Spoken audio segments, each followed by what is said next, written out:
Today we're going to be making a value scale using ink. Up until now, we've created values using pencils, both regular number 2 HB pencils and graded pencils. Now we're going to use ink.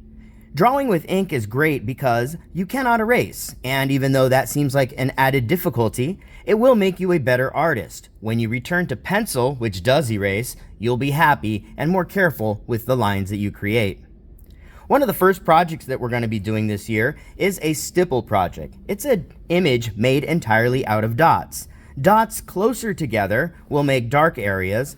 Dots further away from each other will make lighter areas. Here's a little example.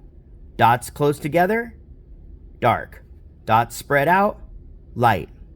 Now there are two ways to use ink when you are shading.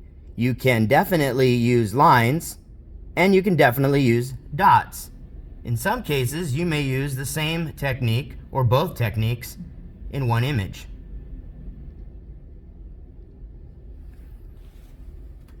Pens that you might use for ink, you've got a couple of options. Old school ink would have been dipping it into a well, and that's pretty tricky and it bleeds a lot. My favorite brands for ink are Sharpie and Micron by Sakura. The Sharpie pen that you'll be given is an ultra fine point. And it's a very fine tip, but it will allow you to make many dots. The regular fine point Sharpie, most people are used to, it's just too thick for what we're going to be doing. And it's a little too liquidy and we're working on paper. The Micron pen, if you're a real artist and you want to invest in some tools, the Micron pen comes in multiple tip sizes. And as you can see, that one is pretty much like an ultra fine point, and that's the 0.08. For tiny detail work, 0.005, and you can see the tip there barely even exists. Now we're going to be using the value scale page that you already started using in pencil. So you'll probably have two of these already done, one in a number 2 pencil and one with graded pencils. So the next one we're going to be doing is in ink. Now to save ink, I want you to first of all bisect one of the scales that is still on your page. I'm going to use the middle one. What I mean by bisect is just draw a line. It doesn't have to be perfect. Right through the scale. Now what we've got is two scales right next to each other. On one scale, we're going to use dots for shading. And on the other scale, we're going to use lines. Okay? Again, I told you dots closer together mean dark. Dots further apart mean light. I think it's always best to start with the dark because it's easy to tell what dark looks like. I would recommend you just start dotting randomly at first, aiming for the areas that you haven't covered yet. If you are 100% random, at some point you may start doubling up, tripling up, or marking too much in one area. That can be dangerous if your intention is not to make something completely dark. I also definitely disrecommend creating any kind of pattern because often the patterns will never disappear. With the first square, you're going to be filling it in as darkly as you can get it using your ink pen. Notice I've already created something in the corner here that we can almost consider as a black, pure black. Now each square progressively will get lighter. Notice it doesn't take a whole lot of pressure to make a dot. In fact, it takes very little. These are felt tip pens, meaning that there is literally a tiny piece of felt that is soaked with ink, which is contained inside the pen's housing. As you put this tip to the paper, a little bit of the ink will come out of the moistened felt tip. Felt is fabric, which means it can be dented or destroyed. So if you are not careful with the pens in the classroom, you will have to buy your own because they will soon be destroyed. Notice even while I'm talking here for less than a minute, I've almost created a true dark, very black in this area here.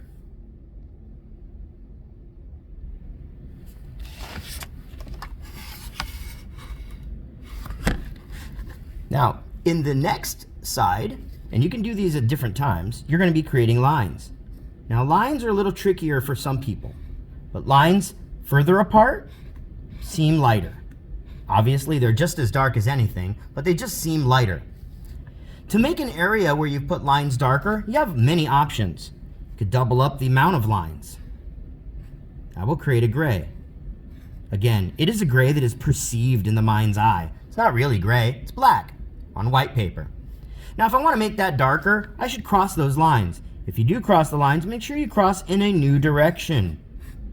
And as you can see, it seems to be darker, even though I'm just adding lines of black. Now, I need that first one to be just as dark as the dot one that I'm still needing to finish. Whole bunch, whole bunch, whole bunch, whole bunch, whole bunch. And then, to not lose my mind, I'm going to come over here and do some line work, creating this darker. Now, notice, every time I make a line, I pick up my pen and I place it again.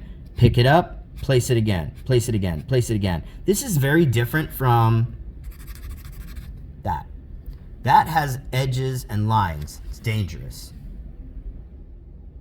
Okay? Now, this is still not totally black. I can go darker, but don't color. Fight the urge to color. If you color, it gets flat and it will look wrong.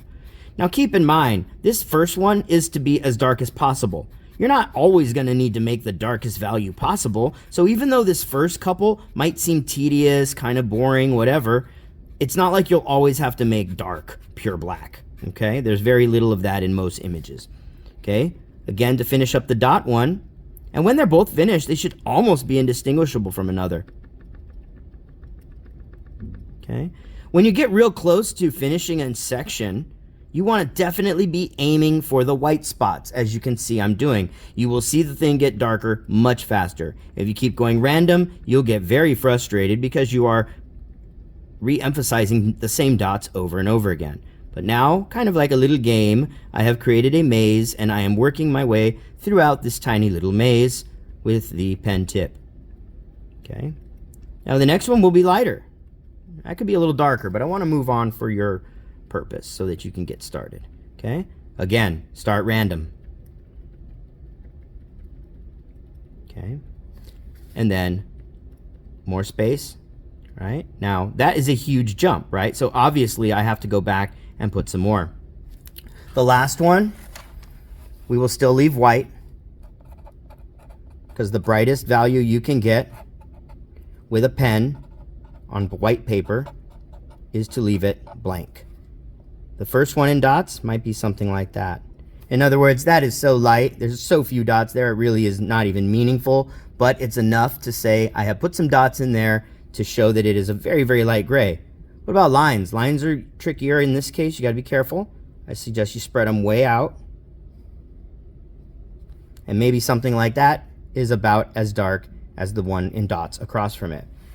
Now going back to the beginning here, I know this is going to be pretty dark, so I'm going to start with my lines closer together. And I'm going to go right across them. It's a good idea to squint as you're doing a project like this, so you can really see how the values are coming together. If you squint, remember, your brain is only able to really take notice of the lights and darks of a scene or a thing, and not so much the tiny details, which is really not what you need to know about when you're drawing with this technique. With this technique, it's all about the overall picture when it's finished. There you go.